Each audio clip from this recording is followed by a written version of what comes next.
ইতিহাস বলে খায়রুল কুরুন তথা যেই যুগকে রাসূল সাল্লাল্লাহু আলাইহি ওয়াসাল্লাম সর্বশ্রেষ্ঠ যুগ বলেছেন, সেই যুগেও ভারত পাকিস্তানের মাটিতে কোরআন এবং হাদিসের চর্চা হয়েছে। কুতুবে সিত্তাহ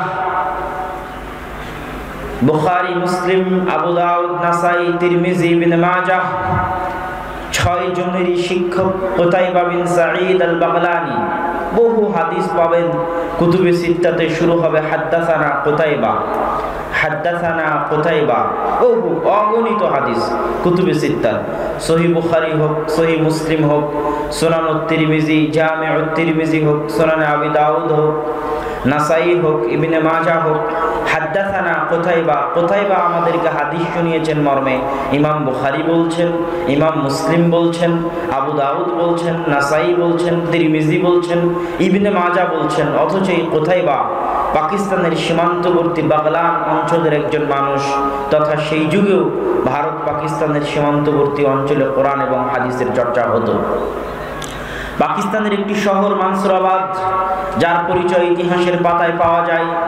বহু ইতিহাসবিদ লিখেছেন যে 400 শতাব্দী হিজরিতে, 300 শতাব্দী হিজরির পরে এই অঞ্চলগুলোতে মানসুরাবাদ, পাকিস্তানের মানসুরাবাদ যেটা সিন্ধু প্রদেশের অন্তর্গত, বর্তমান সিন্ধু প্রদেশের অন্তর্গত, এই অঞ্চলগুলোতে না হানাফি মাযহাবের অনুসারী ছিল, না মালিকি মাযহাবের অনুসারী ছিল, না শাফিঈ মাযহাবের অনুসারী ছিল, না হাম্বলি মাযহাবের অনুসারী ছিল, না মু'তাজিলা মুরজিয়া ফিরকার অনুসারী ছিল।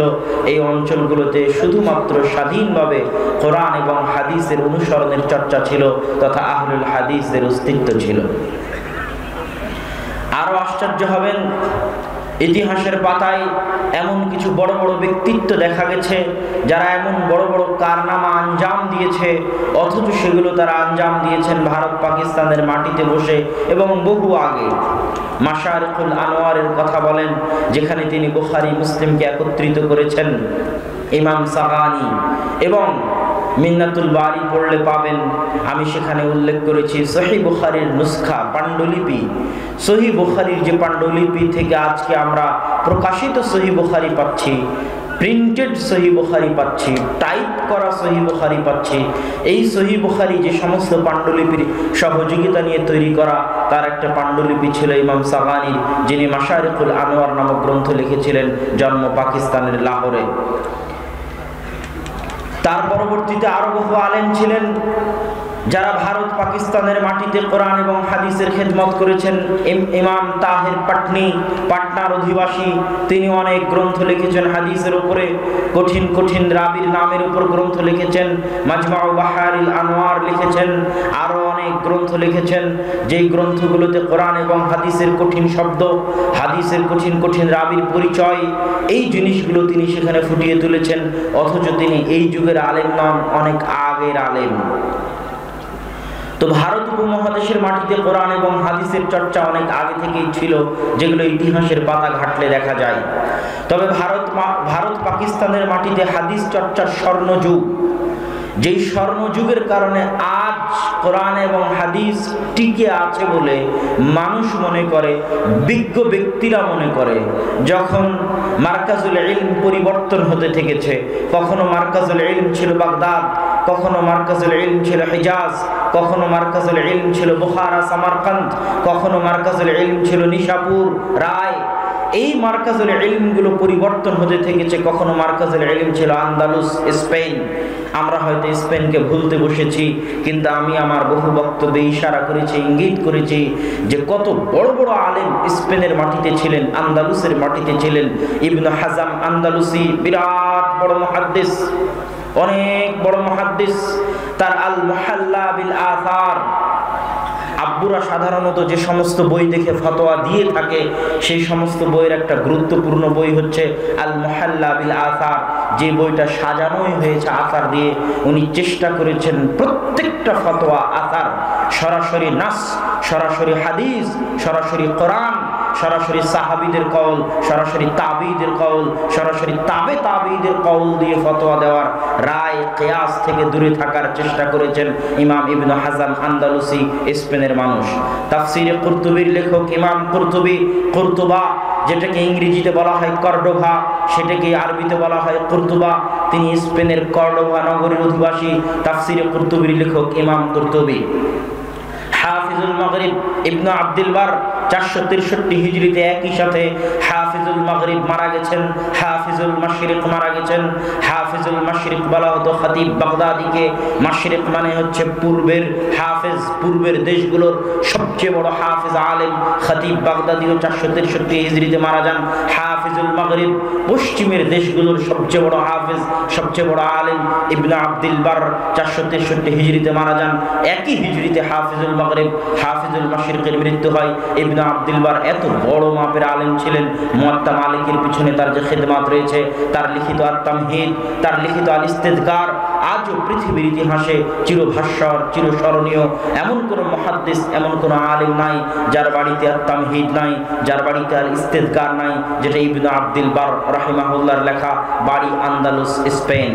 এরকম বড় বড় আলেমের নাম বলা যাবে। বিখ্যাত উসুলবিদ ইমাম শাতিবি, তিনি আন্দালুসের, স্পেনের, তথা স্পেনও এক সময় মারকাজুল ইলম ছিল, জ্ঞানের কেন্দ্র ছিল।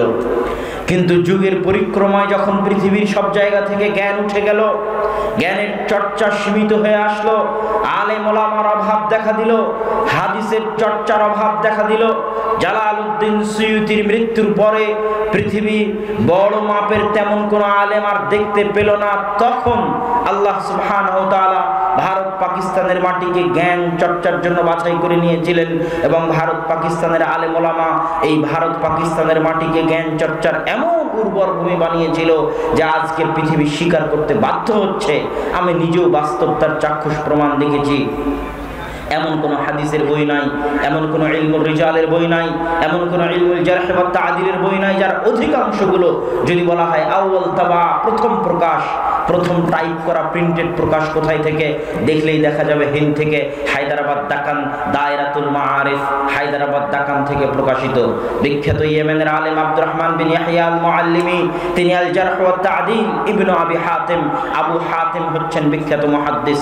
মুহাদ্দিসদের মধ্যে যারা পাহাড় স্বরূপ, জাবাল স্বরূপ, হাদিস শাস্ত্রে যাদের কথা চলে, যারা ইমাম বুখারী, ইমাম মুসলিম, আবু দাউদ, নাসাই, তিরমিজির উস্তাদ, আবু হাতিম, আহমদ বিন হাম্বল, আবু যুরআ, ইয়াহইয়া বিন মাঈন, ইয়াহইয়া বিন সাঈদ আল কাত্তান, আলী ইবনুল মাদিনী, এই পাঁচজন হচ্ছেন হাদিস শাস্ত্রের জাবাল, পাহাড়, যাদের কথায় রাবীদের যাচাই বাছাই নির্ধারিত হয়। এই রাবী চলবে না চলবে না, 80%, 90% রাবীদের সঠিক ব্যাঠিক নির্ধারিত হয় এনাদের কথার উপর ভিত্তি করে। সেই আবু হাতিম আর আবু যুরআ দুইজনকে পাশে বসিয়ে তাদের এই আবু হাতিমের সন্তান আব্দুর রহমান ইবনে আবি হাতিম, তিনি একজন করে রাবীর নাম নেন আর বাপকে জিজ্ঞেস করেন, আব্বা এই রাবীর বিষয়ে আপনার মন্তব্য কি, এই বর্ণনাকারীর বিষয়ে আপনার মন্তব্য কি। পিতা উত্তরে বলে, ছেলে লিখতে থাকে, পাশে আর একজন শাইখ থাকে আবু যুরআ, তাকে জিজ্ঞেস করা হয় এই রাবীর বিষয়ে আপনার মন্তব্য কি, তিনি বলেন, ছেলে লিখতে থাকে। এই লিখিত বই আল জারহ ওয়া তা'দীল, হাদিস শাস্ত্রে, জারহ তা'দীলের শাস্ত্রে কোন রাবী চলবে কোন রাবী চলবে না, এই শাস্ত্রে সবচেয়ে পুরাতন এবং সবচেয়ে গ্রহণযোগ্য, সবচেয়ে নির্ভরযোগ্য সানাদওয়ালা গ্রন্থ হচ্ছে আল জারহ ওয়া তা'দীল। ইমাম বুখারী যখন তারিখুল কাবীর লিখেছিলেন, ইমাম বুখারীর জীবনের প্রথম লেখাগুলোর একটা ছিল 18-19 বছর বয়সে যখন তিনি তারিখুল কাবীর লেখেন, তখন তিনি সমস্ত রাবীদের জীবনী রচনা করার চেষ্টা করেছিলেন, কিন্তু তেমন জারাহ তা'দীল নকল করেননি। খুব অল্প সীমিত জারাহ তা'দীল নকল করেছেন, রাবী চলবে কি চলবে না কথা নকল করেছেন সীমিত। তো ইবনে আবি হাতিম ওই রাবীগুলোকে নিয়েই, যেই রাবীগুলো তারিখুল কাবীর ইমাম বুখারীর লেখা, ওই রাবীগুলোকে নিয়ে বাপ আর আবু যুরআর সামনে বসেছে আর তাদের মন্তব্য লিখতে থেকেছে। সেটা আল জারহ ওয়া তা'দীল ইবনে আবি হাতিম প্রথম প্রকাশিত হয়েছে কোথায় থেকে, আব্দুর রহমান বিন ইয়াহইয়া আল মুআল্লিমি, কোথায়, ইয়েমেনের মুহাদ্দিস, তিনি এই বই প্রকাশ করেছেন কোথায় বসে, ভারতের হায়দ্রাবাদে বসে, দায়রাতুল মাআরিফ দাকানে বসে গবেষণা করে করে আউয়াল তাবা, প্রথম প্রকাশ এই বইয়ের ভারতের মাটিতে।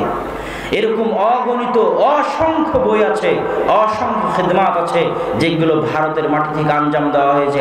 আজ সৌদি আরবের শায়েখদের কাছে যত হাদিসের সানাদ আছে, হাদিসের সানাদ মানে আল্লাহ রাসূল পর্যন্ত, ইমাম বুখারী পর্যন্ত, মুসলিম, আবু দাউদ, নাসাই, তিরমিজি, ইবনে মাজাহ পর্যন্ত যে সিলসিলায়ে সানাদ, যে এই বই আমি অমুককে পড়িয়েছি, সে তাকে পড়িয়েছে, সে তাকে পড়িয়েছে, এই সানাদ সাবিত না হলে বই সাবিত হয় না।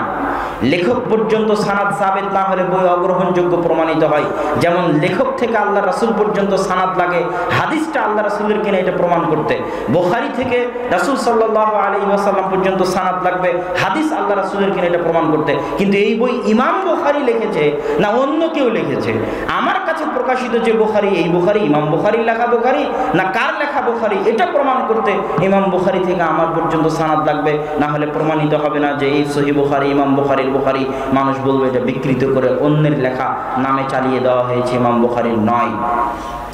এই যে সানাদগুলো আজও সৌদি আরবের মাটিতে যত সানাদ আছে তার 50%, 60-70% সানাদ শাহ ওলিউল্লাহ মুহাদ্দিস দেহলভী হয়ে, ভারতের কোনো না কোনো মুহাদ্দিস হয়ে, মিয়া নাজির হোসাইন দেহলভী হয়ে, ভারতের কোনো না কোনো মুহাদ্দিস হয়ে এই সানাদগুলো লেখক পর্যন্ত পৌঁছে, বুখারী, মুসলিম, আবু দাউদ, নাসাই, তিরমিজি, ইবনে মাজাহ পর্যন্ত পৌঁছে। এই জন্য এখনও আরবের শায়েখদের মধ্যে প্রচলন রয়েছে সানাদ গ্রহণের জন্য ভারত পাকিস্তানে আসা, কেননা এখনও পৃথিবীর আলী সানাদ, উঁচু সানাদ, এই উঁচু সানাদ বলতে মাঝখানে ব্যবধান কমে যাওয়া, লেখক পর্যন্ত ব্যবধান কমে যাওয়াকে বলা হয় আলী সানাদ। এখনো আলী সানাদ অনেক ভারত, পাকিস্তান, বাংলাদেশের মাটিতে রয়েছে, যেগুলো অন্য দেশগুলোতে পাওয়া কঠিন আছে। আমি আলোচনা করছিলাম জালালউদ্দিন সুয়ুতির পরে ভারতের মাটিতে হাদিসের যে খিদমাত শুরু হয়, এই খিদমাতের কথা সকলেই স্বীকার করেছেন। যদি এই খিদমাত না থাকতো তাহলে হয়তো হাদিসের চর্চা দুনিয়া থেকে মিটে যেত। সেই খিদমাতগুলোর প্রথম যিনি শুরু করেছেন তার নাম বলতে হয় নওয়াব সিদ্দিক হাসান খান ভূপালী। নওয়াব সিদ্দিক হাসান খান ভূপালী একাধারে যেমন রাষ্ট্রনেতা ছিলেন ঠিক তেমন আলেম ছিলেন।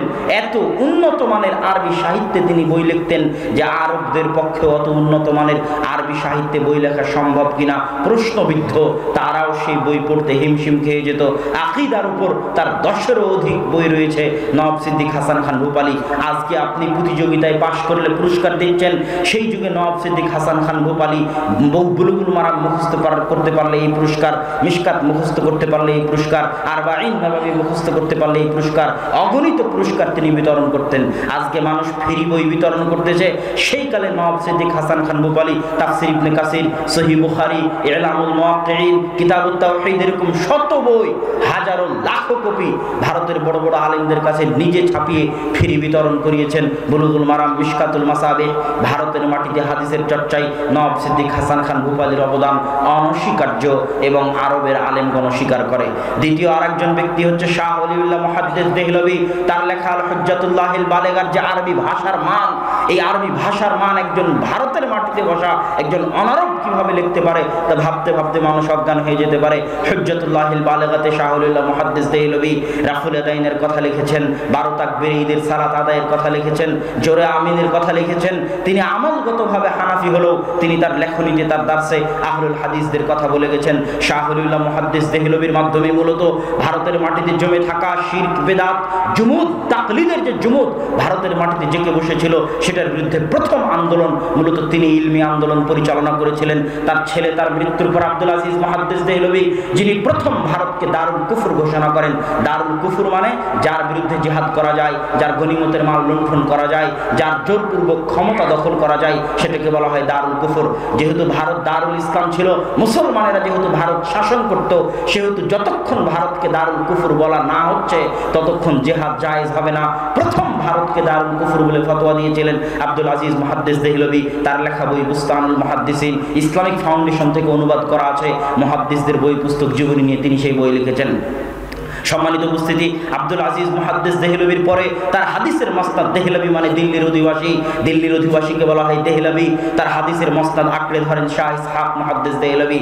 ইসহাক মুহাদ্দিস দেহলভী পর্যন্ত ভারত, পাকিস্তান, বাংলাদেশের আহলে হাদিস বলেন, দেওবন্দি বলেন, বেরলভী বলেন, সকলের হাদিসের সানাদ, সকলের উস্তাদ এক এবং একক। এমন কোনো ছাত্র ভারত পাকিস্তানের মাটিতে পাওয়া যাবে না আলেম যিনি এই তিনজনের ছাত্রের ছাত্র নন, এই তিনজনের ছাত্রের ছাত্রদের নিকটে পড়েননি এমন ছাত্র, সেটা হানাফি হোক, দেওবন্দি হোক, আহলুল হাদিস হোক, ভারত পাকিস্তানের মাটিতে খুঁজে পাওয়া মুশকিল। সেটা আহমদ শফি হোক, আর সেটা আব্দুল খালেক সালাফি হোক, আর সেটা ডক্টর মুসলিহুদ্দিন হোক, আর সেটা আমি হই, আর সেটা জুনাইদ বাবুনগরী হোক, সকলের কারো না কারো এই তিনজনের ছাত্রের নিকটে সারা ভারত, পাকিস্তান, বাংলাদেশের 99% ছাত্রের পড়াশোনা। শাহ ইসহাক মুহাদ্দিস দেহলভির পর দাস ভাগ হয়ে যায়। আহলুল হাদিস এবং দেওবন্দি যেটা আমরা বলতে পারি, তারা মুখোমুখি অবস্থান গ্রহণ করে মিয়া নাজির হুসাইন দেহলভির শক্ত ভূমিকার কারণে। মিয়া নাজির হুসাইন দেহলভির আগে শিরক বিদআতের বিরুদ্ধে, হাদিসের উপর আমলের পক্ষে, তাকলিদের বিরুদ্ধে কঠোর ও কঠিনভাবে ভূমিকা রাখার সাহস তেমন কেউ করেননি। প্রথম করেছিলেন মাওলানা ইসমাইল শহীদ আর মিয়া নাজির হুসাইন দেহলভি। মাওলানা ইসমাইল শহীদ করেছিলেন জিহাদের মাঠে। মাওলানা ইসমাইল শহীদ এবং সৈয়দ আহমদ বেরলভি তারা আগেই জিহাদ শুরু করেননি। সারা ভারতে 5 বছর ব্যাপী দাওয়াতি বিপ্লব চালিয়েছেন। ভারতের উত্তর থেকে দক্ষিণ, পূর্ব থেকে পশ্চিম দাওয়াতে গেছেন এবং দাওয়াতি কাজে ব্যস্ত থেকেছেন। মাওলানা ইলায়েত আলী, মাওলানা বেলায়েত আলী, তাদের দাওয়াতি ছিল শিরক এবং বেদাতের বিরুদ্ধে, তাকলিদের বিরুদ্ধে, হাদিসের উপর আমলের পক্ষে। রাফুল আদাইন করতে হবে, জোরে আমিন বলতে হবে, এগুলোর প্রচার এবং প্রচলন কঠোরভাবে তিনি প্রথম শুরু করেছিলেন। তার বই তাকবিয়াতুল ঈমান যদি আজকেও পড়েন আপনি আশ্চর্য হবেন, এই অন্ধকার ভারতের মাটিতে শিরকের বিরুদ্ধে, বেদাতের বিরুদ্ধে কত কঠোর কলম তিনি সেই যুগে ধরেছেন, তা ভাবতে অবাক লাগে। আপনি যদি মনে করেন দিবস কেন শিরক, আব্দুর রাজ্জাক বিন ইউসুফ কেন বলে দিবস শিরক, আপনাকে তাকবিয়াতুল ঈমান পড়তে হবে। শাহ ইসমাইল শহীদ রাহিমাহুল্লাহ লিখে যাওয়া, সেখানে তিনি শিরকের আকীদা, তাওহীদের আকীদা, বেদাত এবং সুন্নাতের আকীদা স্পষ্ট করেছেন। ঠিক আর একদিকে মিয়া নাজির হুসাইন দেহলভি, তার 1.5 লক্ষ ছাত্র ছিল। তিনি ছিলেন, তার একটা লেখা গ্রন্থ আছে মেয়ারুল হক।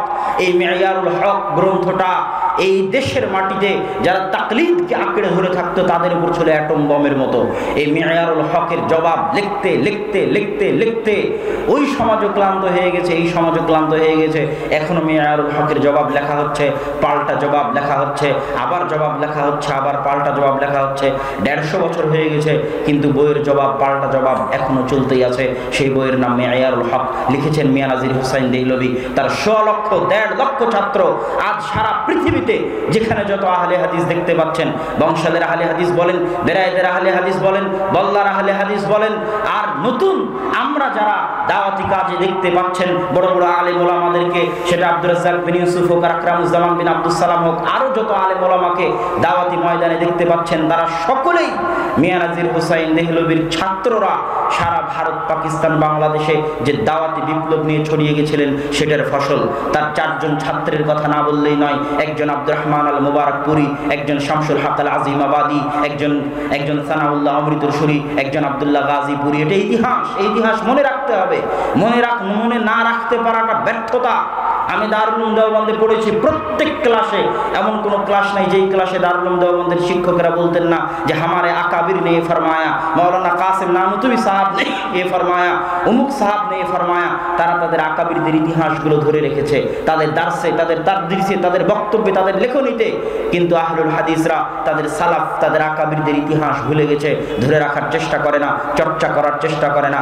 আব্দুর রহমান মুবারকপুরীর নাম মুখস্থ করতে হবে, প্রত্যেক আহলে হাদিস সন্তানের জানা থাকতে হবে। শামসুল হক আজিমাবাদীর নাম, সানাউল্লাহ অমৃতসরীর নাম। আজকে অন্যরা বলতেছে যে তারা ফাতেহে কাদিয়ানিয়াত, কাদিয়ানীদের বিরুদ্ধে নাকি তাদের আন্দোলন সবচেয়ে সফল। হ্যাঁ, তারাও আন্দোলন করেছে, এই কথা সত্য, কিন্তু কাদিয়ানীদের বিরুদ্ধে সবচেয়ে সঠিক, সবচেয়ে মজবুত, সবচেয়ে কঠোর, সবচেয়ে কার্যকরী, সবচেয়ে সফল আন্দোলনের লিডার ছিলেন মাওলানা সানাউল্লাহ অমৃতসরী। এবং তার সাথে মোবাহালাতেই, তার সানাউল্লাহ অমৃতসরীর সাথে মোবাহালাতেই গোলাম আহমদ কাদিয়ানীর মৃত্যু হয়। গোলাম আহমদ কাদিয়ানী এবং সানাউল্লাহ অমৃতসরীর যে মোবাহালা, সেটা ঐতিহাসিক মোবাহালা। আমি যদি সত্যের উপর থাকি তাহলে তোমার মৃত্যু আগে হবে, আর তুমি যদি সত্যের উপর থাকো তাহলে আমার মৃত্যু আগে হবে। এই মর্মে তারা মোবাহালা করলেন। গোলাম আহমদ কাদিয়ানী আগে মারা গেলেন। গোলাম আহমদ কাদিয়ানীর মৃত্যুর প্রায় 40 বছর পর পর্যন্ত নবুয়তের, খাতমে নবুয়তের জীবন্ত মুআজিজা হিসেবে পৃথিবীর বুকে জীবিত ছিলেন মাওলানা সানাউল্লাহ অমৃতসরী। বলা হয় একই টেবিলে শিয়া আসুক, সুন্নি আসুক, ব্রিলভি আসুক, দেওবন্দি আসুক, আর আরারিয়া সমাজ আসুক, হিন্দু আসুক, বৌদ্ধ আসুক, ইহুদি আসুক, খ্রিস্টান আসুক, সকলের সাথে সাথে একই মঞ্চে তর্ক বিতর্ক করে সকলকে পরাজিত করতে পারবেন, এরকম জ্ঞান আল্লাহ সানাউল্লাহ অমৃতসরীকে দান করেছিলেন। তিনি আহলুল হাদিস নামে একটা পত্রিকা, আখবারে আহলুল হাদিস নামে একটা পত্রিকা প্রতি মাসে প্রকাশ করতেন। স্বাধীনতার সময় শিখেরা, হিন্দুরা তার অমৃতসর হচ্ছে ভারত পাকিস্তানের সীমান্তবর্তী অঞ্চল পাঞ্জাব, ভারতের পাঞ্জাবের অমৃতসরে তার যে লাইব্রেরি ছিল, বিশাল লাইব্রেরি, শিখেরা হিন্দুরা সেই বিশাল লাইব্রেরির আগুনে জ্বালিয়ে দিয়েছিল। মাওলানা আবুল কালাম আজাদ দিল্লি থেকে পুলিশ পাঠিয়েও ওই লাইব্রেরি রক্ষা করতে পারেননি। এখানে একটা মজার জিনিস হচ্ছে, মাওলানা সানাউল্লাহ অমৃতসরী পাকিস্তানের পক্ষে, মাওলানা আবুল কালাম আজাদ ভারতের পক্ষে। মাওলানা আবুল কালাম আজাদ অখণ্ড ভারতের পক্ষে, মাওলানা সানাউল্লাহ অমৃতসরী দ্বিজাতি তত্ত্ব, মুসলমানদের নিয়ে আলাদা পাকিস্তান তৈরি করতে হবে সেটার পক্ষে। এই মতভেদ থাকার পরও মাওলানা আবুল কালাম আজাদ যেহেতু আহলুল হাদিস ছিলেন, আমি আমার বহু বক্তব্যে আহলুল হাদিসদের ইতিহাসে বলেছি যে মাওলানা মুহাম্মদ জুনাগড়ি, যিনি সর্বপ্রথম তাফসির ইবনে কাসিরকে উর্দুতে অনুবাদ করেছেন, যিনি সর্বপ্রথম ইলামুল মুওয়াক্কিনকে উর্দু অনুবাদ করেছেন, যেই উর্দু অনুবাদ থেকে মাওলানা মুহাম্মদ জুনাগড়ির জামাই ডক্টর মুজিবুর রহমান বাংলায় অনুবাদ করেছেন, ওই ডক্টর মুজিবুর রহমানের শ্বশুর মাওলানা মুহাম্মদ জুনাগড়ি, যারা অগণিত বই আছে মুহাম্মাদি নামে, সাইফে মুহাম্মাদি, শামি'ে মুহাম্মাদি, দেরায়াতে মুহাম্মাদি, হেদায়াতে মুহাম্মাদি, এরকম মুহাম্মাদি নামে, কায়দায়ে মুহাম্মাদি, সালাতে মুহাম্মাদি, তারা মুহাম্মাদি নামে বহু বই আছে। এই জন্য একটা সময় আহলে হাদিস সমাজে আহলে হাদিসদেরকে আহলে হাদিস বলা হতো না, মুহাম্মাদি বলা হতো, যে অমুক মুহাম্মাদি অমুক হানাফি, উনি মুহাম্মাদি নামে এক সিরিয়ালে অগণিত অসংখ্য বই লিখেছেন। খুতবায়ে মুহাম্মাদি, কায়দায়ে মুহাম্মাদি, এগুলো সব তার লেখা বই ছিল। এই মাওলানা মুহাম্মদ জুনাগড়ি যখন ইলামুল মুওয়াক্কিনের উর্দু অনুবাদ করলেন, তাফসির ইবনে কাসিরের উর্দু অনুবাদ করলেন প্রথম, তখন ওই মাওলানা আবুল কালাম আজাদ, যিনি কংগ্রেসের নেতা, যিনি ভারতের ছিল, ভারতের মাটিতে মার্কাজুল ইলম, আহলুল হাদিসদের মার্কাজ জামিয়া রহমানিয়া বন্ধ হয়ে যাওয়ার পর থেকে নিয়ে 60 শতকের আগ পর্যন্ত দীর্ঘ 20 বছর আহলুল হাদিসদের কোনো কেন্দ্রীয় মার্কাজ ভারতের মাটিতে ছিল না। পরবর্তীতে জামিয়া সালাফিয়া বানারস প্রতিষ্ঠা হওয়ার মাধ্যমে ভারতের মাটিতে আহলুল হাদিসদের ইলমি মার্কাজ হয়, যেই জামিয়া সালাফিয়া বানারস থেকে দীর্ঘ 5 বছর আব্দুর রহমান বিন আব্দুর রাজ্জাক পড়াশোনা করে এসেছে। বলছিলাম আব্দুর রহমান আল মুবারকপুরীর কথা, উনি জামিয়া রহমানিয়ার ফারিক। আব্দুর রহমান আল মুবারকপুরী তুহফাতুল আহওয়াজির লেখক, আরেকটা বইয়ের তিনি লেখক, সেই বইয়ের কথা না বললেই নয়। বুলুগুল মারাম আহলুল হাদিসদের মাদ্রাসাগুলোতে পড়ানো হয়। তখন কিছু হানাফি আলেম ভাবলো বুলুগুল মারামের সব হাদিস তো আহলে হাদিস মাযহাবের পক্ষে, আমরা একটা হাদিসের বই কেন না লিখি যে হাদিসের বইয়ে হানাফি মাযহাবের হাদিস থাকবে। বইয়ের নাম আসারুস সুনান, লেখকের নাম মাওলানা নিমবি। বই প্রকাশ হওয়া শেষ হয়নি, বইয়ের উত্তর লিখলেন আরবিতে আব্দুর রহমান মুবারকপুরী, বইয়ের নাম দিলেন আবকারুল মিনান ফি নাকদে আসারিস সুনান। এক বইয়েই ওই আসারুস সুনান মাটির নিচে চলে গেল। ভারতের কোনো হানাফি মাদ্রাসার সাহস হলো না আর ওই আসারুস সুনানকে সিলেবাসের অন্তর্ভুক্ত করার, শুধু আব্দুর রহমান মুবারকপুরীর আবকারুল মিনান ফি নাকদে আসারিস সুনান এই গ্রন্থের কারণে। এরকম আরেকটা গ্রন্থ ভারতের আলেম ওলামা লেখার চেষ্টা করেছেন মাওলানা আশরাফ আলী থানভীর পরামর্শে। মাওলানা জাফর আহমদ থানভী, মাওলানা আশরাফ আলী থানভী আবার অখণ্ড ভারতের পক্ষে ছিলেন।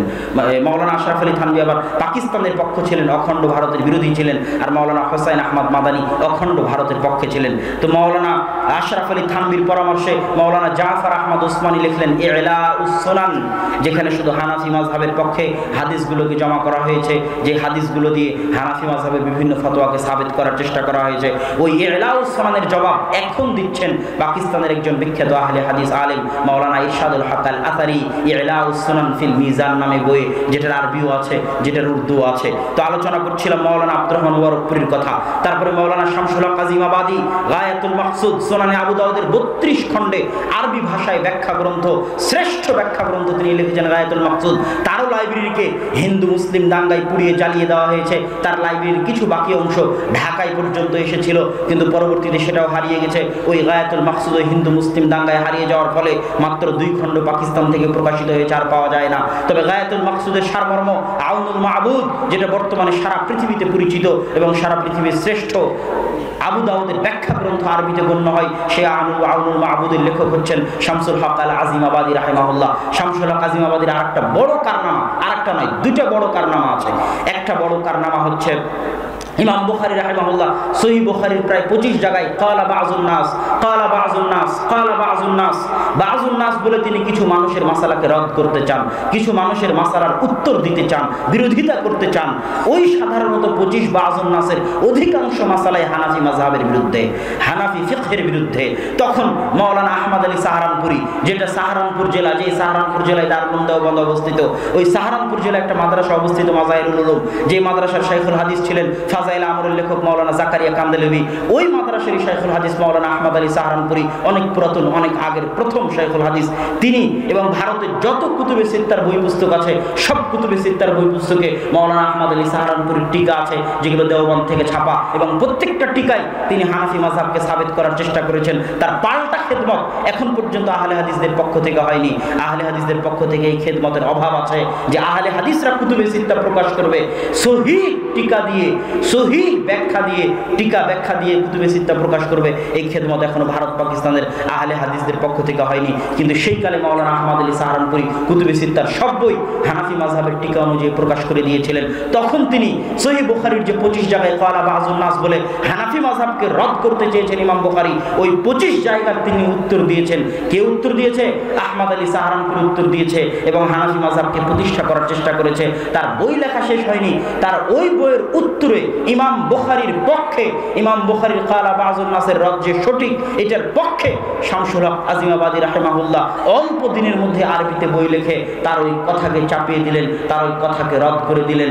এই খেদমতের উত্তর দেওয়া, এই খেদমতের প্রতিদান দেওয়া অনেক কঠিন। আর একটা বড় খেদমত, মাওলানা শিবলি নোমানি নাদতুল উলামা লখনউ, যখন তারা ইমাম বুখারীর উপর অভিযোগ তুলতে লাগলো, ইমাম বুখারীর ফিকহের উপর অভিযোগ তুলতে লাগলো, মাওলানা আবুল আলা মওদুদী কর্তৃক প্রভাবিত হয়ে হাদিসের উপর অভিযোগ তুলতে লাগলো, তখন শামসুল হক আজিমাবাদী তার ছাত্র মাওলানা আব্দুস সালাম মুবারকপুরীকে বলল, শোনো একটা বই লেখো ইমাম বুখারীর পক্ষে।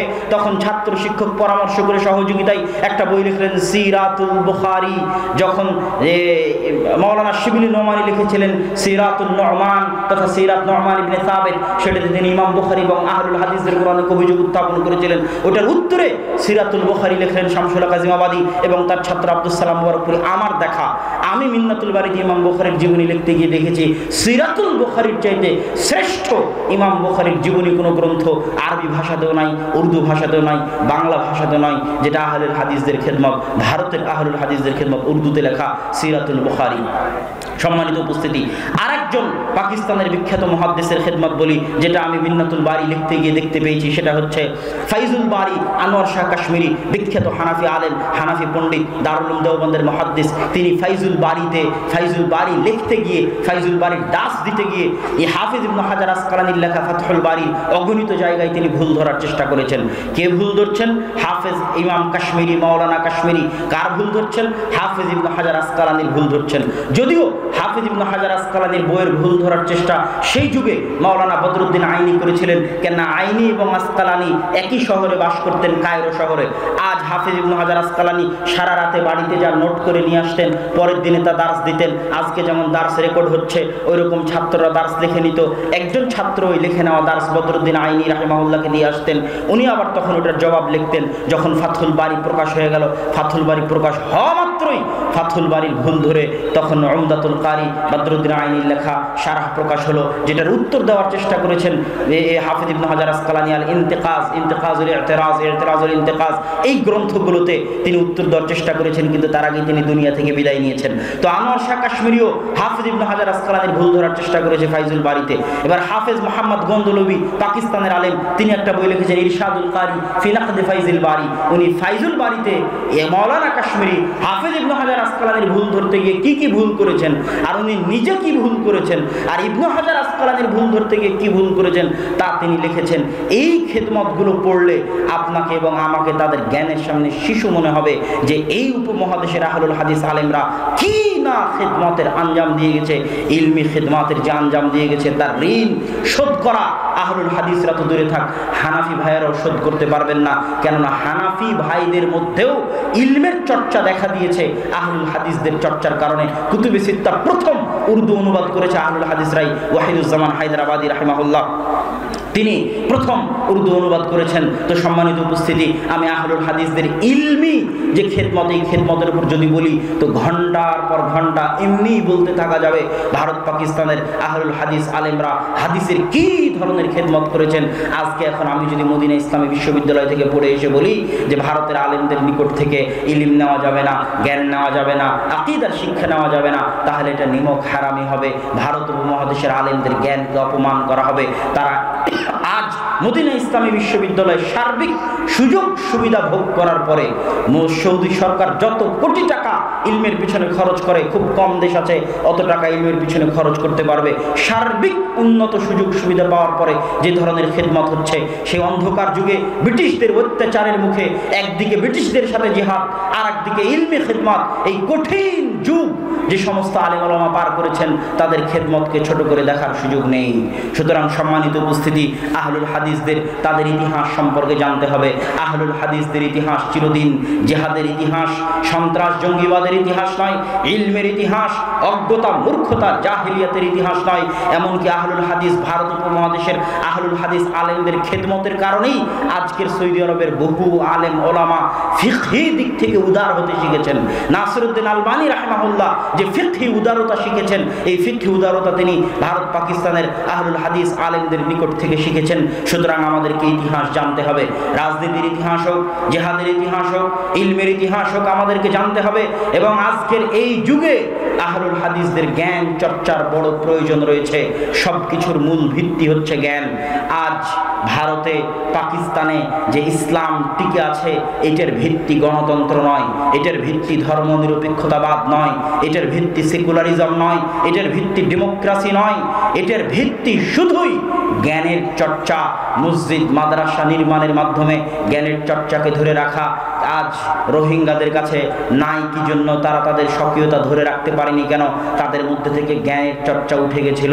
সেকুলারিজম থাকলেও, গণতন্ত্র থাকলেও তাদের উত্থান ঘটবে না যদি জ্ঞান না থাকে। আজ চীনের মুসলমানদের তাদের সেই স্বকীয়তা কেন হারিয়ে ফেলেছে? অত্যাচারিত নির্যাতিত কেন? সেখানে যদি সেকুলারিজমও থাকে, ডেমোক্রেসিও থাকে, গণতন্ত্রও থাকে, ধর্মনিরপেক্ষতাও থাকে, কিন্তু জ্ঞানের চর্চা না থাকে, তাহলে ওই উত্থান ঘটবে না। উত্থান ঘটানোর জন্য জ্ঞানের চর্চার প্রয়োজন। জ্ঞান আসল, জ্ঞান নূর। ইসলাম এসেছে জাহিলিয়াতের বিপরীতে। জাহিলিয়াত হচ্ছে মূর্খতা, আর ইসলাম হচ্ছে জ্ঞান। জ্ঞানের চর্চা যত বাড়বে, আমি সালাফে সালেহিনের জীবনী পড়ে দেখেছি। সালাফে সালেহিনগণ বহু বক্তব্যে আমি বলেছি, সালাফে সালেহিনগণ সবসময় ছিলেন সংস্কারপন্থী। সংস্কারকে তারা সবচেয়ে বেশি গুরুত্ব দিতেন। কেননা সরাসরি ক্ষমতা দখল করতে যাওয়া, সরাসরি ক্ষমতা দখল করার চেষ্টা করা অস্থিতিশীলতার একটা বড় মাধ্যম, নৈরাজ্যতার একটা বড় মাধ্যম। আজ লিবিয়ার মাটিতে দেখেন, সিরিয়ার মাটিতে দেখেন, ইয়েমেনের মাটিতে দেখেন, ক্ষমতা দখল করতে গিয়েই অস্ত্র হাতে উঠিয়ে নিয়ে গণতন্ত্রের নামেই হোক আর জিহাদ জঙ্গিবাদের নামই হোক, অস্ত্র হাতে উঠিয়ে নিয়ে মুআম্মার আল গাদ্দাফিদের চলে যাওয়ার পরে, এই শাসকদের চলে যাওয়ার পরে আজ লিবিয়া, সিরিয়া, ইয়েমেনের মাটি মুসলমানদের রক্তে রঞ্জিত। মুসলমানদের রক্তে লালে লাল। এক মুসলমান আর এক মুসলমানকে কাফের ফতোয়া দিয়ে হত্যা করতেছে। কেননা তার আকীদায় সমস্যা আছে, তার জ্ঞানে সমস্যা আছে, তার বিদ্যায় ত্রুটি আছে। আর যখনই আগের যুগের সালাফে সালেহিনকে দেখবেন, আহমদ বিন হাম্বল সরাসরি ক্ষমতা কেড়ে নেওয়ার চেষ্টা করেননি, তিনি করেছেন সংস্কারের চেষ্টা। শাইখুল ইসলাম ইবনে তাইমিয়া সরাসরি ক্ষমতা কেড়ে নেওয়ার চেষ্টা করেননি, তিনি সংস্কারের চেষ্টা করেছেন। ক্ষমতা কেড়ে নেওয়ার চেষ্টা সাময়িক অনেক ভালো মনে হলেও, সাময়িক অনেক আবেগপ্রবণ মনে হলেও, সাময়িক অনেক ফলপ্রসূ মনে হলেও, দীর্ঘস্থায়ী ক্ষতির কারণ, দীর্ঘস্থায়ী দুঃখের কারণ, দীর্ঘস্থায়ী দাওয়াতি কাজে বাধার কারণ, দীর্ঘস্থায়ী জ্ঞানের চর্চায় বাধার কারণ। আর সংস্কারের চেষ্টা, অরাজনৈতিকভাবে প্রভাব বিস্তারের চেষ্টা, আপনি হয়তো আজকে অরাজনৈতিকভাবে প্রভাব বিস্তারটা সারা পৃথিবীতে 100-100 বাস্তব, 100-100 বাস্তব। কীভাবে? আজ আপনি দেখতেছেন যে আমেরিকার ক্ষমতায় আসছে জো বাইডেন, তার আগে দেখলেন আমেরিকার ক্ষমতায় ডোনাল্ড ট্রাম্প, তার আগে হয়তো ছিল বারাক ওবামা। কিন্তু আসলে বারাক ওবামার যুগেও, ডোনাল্ড ট্রাম্পের যুগেও, জো বাইডেনের যুগেও আমেরিকার আসল ক্ষমতা ছিল ইহুদি ইসরায়েলদের হাতে। তো ইহুদি ইসরায়েলেরা কি ভোটের মাধ্যমে লড়াই করে আমেরিকার ক্ষমতা দখল করলো? ইহুদি ইসরায়েলেরা কি অস্ত্রের মাধ্যমে আমেরিকার ক্ষমতা দখল করলো? এটাকে বলা হয় লবিং এর মাধ্যমে অরাজনৈতিক প্রভাব। পৃথিবীর এমন কোনো দেশ নাই, আজকে আপনি হয়তো চোখের সামনে দেখতে পাচ্ছেন প্রধানমন্ত্রী শেখ হাসিনা বাংলাদেশের প্রধানমন্ত্রী, কিন্তু অরাজনৈতিকভাবে আন্ডারগ্রাউন্ডে যারা টাকার মালিক, যারা ক্ষমতার মালিক, তারা অন্য কেউ। এটাই পৃথিবীর চিরন্তন বাস্তব সত্য। আপনিও আজকে ভোটে দাঁড়িয়ে ক্ষমতায় চলে যাবেন, অন্যের কাছে জিম্মি হয়ে যাবেন। যারা আগে থেকে সত্যিকার রিয়াল ক্ষমতার মালিক তাদের কাছে জিম্মি হয়ে যাবেন, তাদের কথার বাইরে আপনি চলতে পারবেন না, নড়তে পারবেন না। এই জন্য আসল হচ্ছে অরাজনৈতিকভাবে প্রভাব বিস্তার করা, প্রভাব বিস্তার করে সরকারকে মানতে বাধ্য করা, সংস্কার হতে বাধ্য করা, সমাজ সংস্কার, সমাজ বিপ্লব ইসলামের বিজয়ের মূল ভিত্তি। বলেন বাংলাদেশ মুসলমানদের দেশ, 90% মুসলমানদের দেশ, 90% মুসলমানের কয়জন সালাত আদায় করে? তাহলে কিভাবে এটা 90% মুসলমানের দেশ হয়, যেখানে 90% মুসলমানের 2%, 3% সালাত আদায় করে না? এদের উপর আপনি কিসের ইসলামী খেলাফত কায়েম করবেন? আজকে ইসলামী খেলাফত কায়েম করলে কালকে এরাই বিদ্রোহ করবে, চাই না খেলাফত। এটাই বাস্তব সত্য। আজকে বাংলাদেশ বলছেন মুসলমানের দেশ, কয়টা বাংলাদেশের মুসলমান কোরআন পড়া জানে? কয়জন? বাংলাদেশে তো চলে আবেগের খেলা, বাংলাদেশের সর্বত্র আবেগ নিয়ে ছিনিমিনি খেলা হয়, সর্বত্র।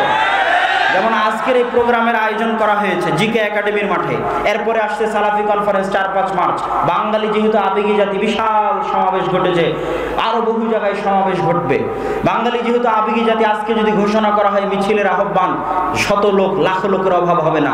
কালকে যদি আহ্বান করা হয় মানববন্ধনের, শত লোক লাখ লোকের অভাব হবে না। কালকে যদি আহ্বান করা হয় হরতাল অবরোধের, লোকের অভাব হবে না। সমাবেশের আহ্বান করা হয়, লোকের অভাব হবে না। আর যদি বলি আসেন এখানে কোরআন শেখানো হবে, কয়টা লোক আসবে? কথা বলেন না যে আজকে জিকে একাডেমির মাঠে যদি আমি বলতাম কোরআন শিখাবো, কয়টা লোক আসবে?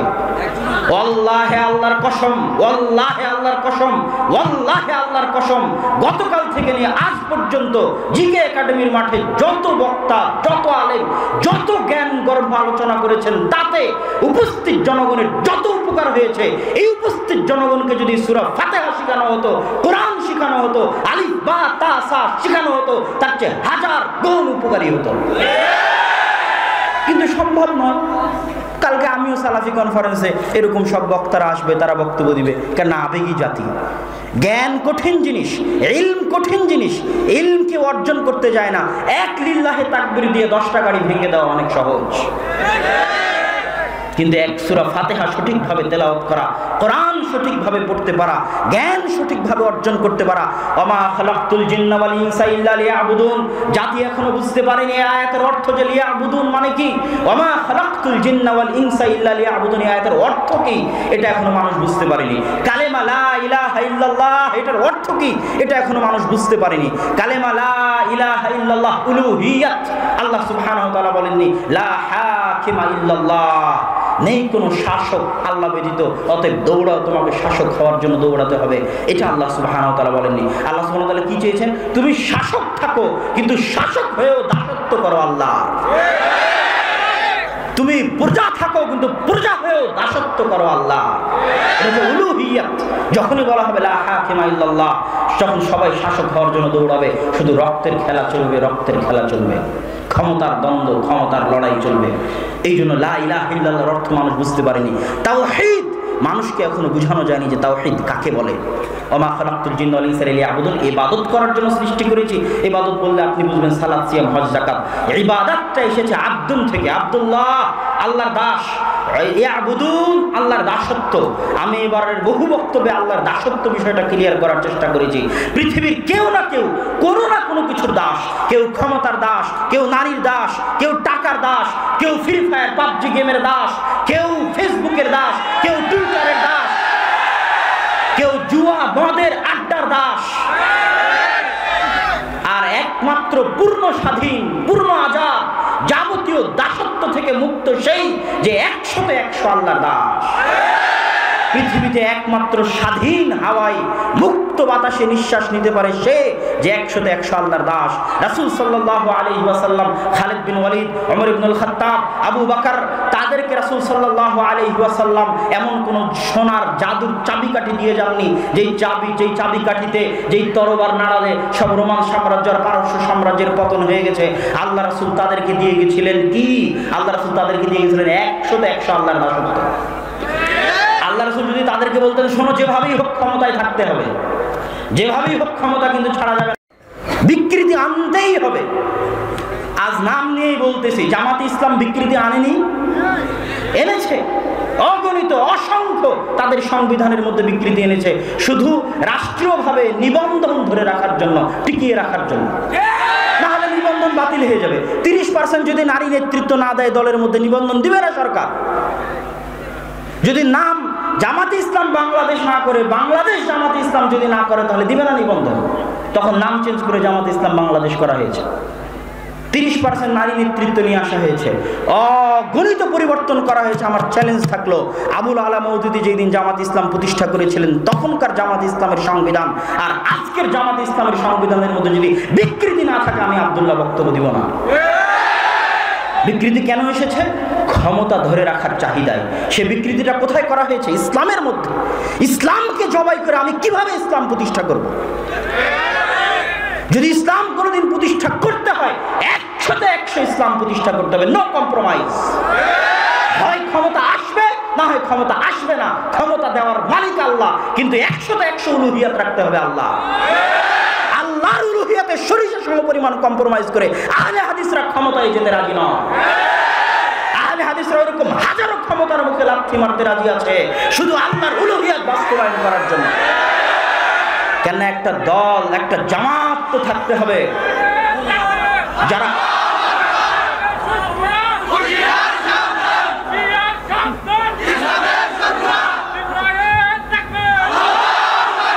কেননা একটা জামাত তো থাকতে হবে যারা ইসলামকে অবিকৃত রাখবে।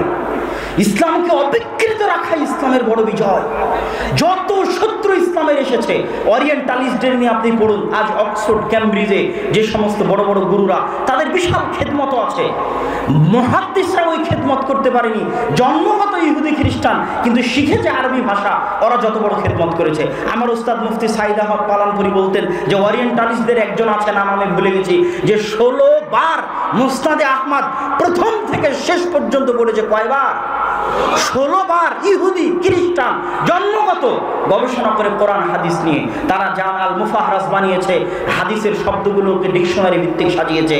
মানে নিয়াত শব্দ লেখার পর লিখেছে যে নিয়াত শব্দটা আবু দাউদে এত নাম্বার হাদিসে আছে, নিয়াত শব্দটা তিরমিজিতে এত নাম্বার হাদিসে আছে, নিয়াত শব্দটা ইবনে মাজাতে এত নাম্বার হাদিসে আছে। এই ডিকশনারি কোনো মুসলমান আহলে হাদিস, মুসলমান মুহাদ্দিস তৈরি করেনি, ওরিয়েন্টালিস্ট ইহুদি খ্রিস্টানরা তৈরি করেছে। কেন? তারা চেয়েছে ইসলামের মধ্যে বিকৃতি ঢুকাতে, একটা ধর্মের অবিকৃত থাকাই ওই ধর্মের আসল বিজয়। আর আদিকাল থেকে আজ পর্যন্ত আহলুল হাদিসদের 100% টার্গেট ছিল, 1 নাম্বার প্রায়োরিটি ছিল অবিকৃত ইসলাম চাই, বিকৃত ইসলাম চাই না। জাল জয়ীফ হাদিস ভিত্তিক ইসলাম চাই না, সহিহ হাদিস ভিত্তিক ইসলাম চাই।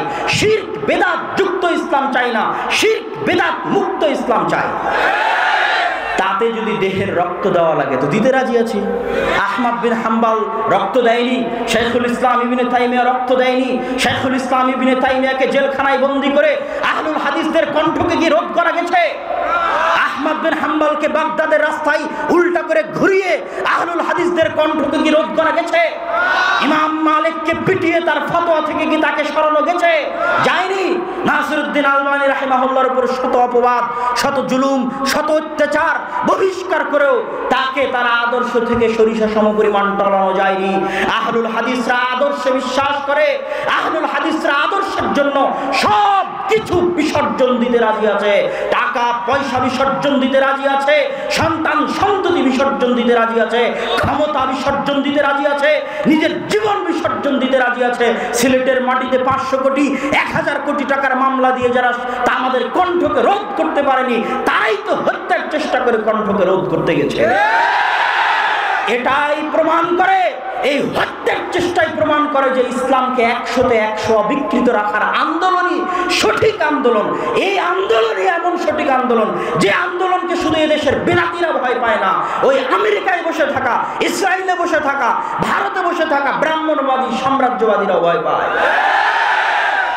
কেননা তারা টাকা দিয়ে, ধোঁকা দিয়ে, লোভ দিয়ে, লালসা দিয়ে অন্যদেরকে পরিবর্তন করতে পারে, কিন্তু আহলে হাদিসদের পরিবর্তন করতে পারে না। এটাই সমস্যা। সম্মানিত উপস্থিতি, এই জন্য আমি আমার বক্তব্যে যেটা বুঝাতে চেয়েছি, সংক্ষিপ্ত সারমর্ম কথাই, এত বিস্তারিত এখানে বলার মতো সময় নেই, বক্তব্য শেষ করে দিতে হবে। আসল কথা হচ্ছে লা ইলাহা ইল্লাল্লাহর অর্থ বুঝতে হবে এবং আহলুল হাদিসরা কি চায় সেটা পরিষ্কার বুঝতে হবে। ক্ষমতা চায় না, এই কথা অসম্ভব। ক্ষমতা আমরা চাই, কিন্তু কোনো প্রকার কম্প্রোমাইজ করে নয়। ক্ষমতা আমাদের টার্গেট নয়, আমাদের টার্গেট আল্লাহর উলুহিয়ত। আল্লাহর উলুহিয়তের সাথে কোনোদিন যদি আল্লাহ সুবহানাহু ওয়া তাআলা ক্ষমতা দেয় তাহলে আমরা ক্ষমতায় যাব ইনশাআল্লাহ, কিন্তু আল্লাহর উলুহিয়তে শরীর সংপরিমাণ কম্প্রোমাইজ করে আমরা ক্ষমতায় যেতে রাজি নই। আল্লাহ সুবহানাহু ওয়া তাআলা যেন আহলুল হাদিসদের তাদের আদর্শের উপর, তাদের আকীদার উপর মরা পর্যন্ত অবিকৃত, অটল এবং অবিচ্যুত রাখে। আল্লাহুম্মা আমিন। এই বলে আমি আমার সংক্ষিপ্ত বক্তব্য এখানেই শেষ করছি। ওয়া আখিরু দাওয়ানা আলহামদুলিল্লাহি রাব্বিল আলামিন। আসসালামু আলাইকুম ওয়া রাহমাতুল্লাহি ওয়া বারাকাতুহু। মাশাআল্লাহ, আলহামদুলিল্লাহ। ফজর পর্যন্ত চলবে নাকি? মাশাআল্লাহ।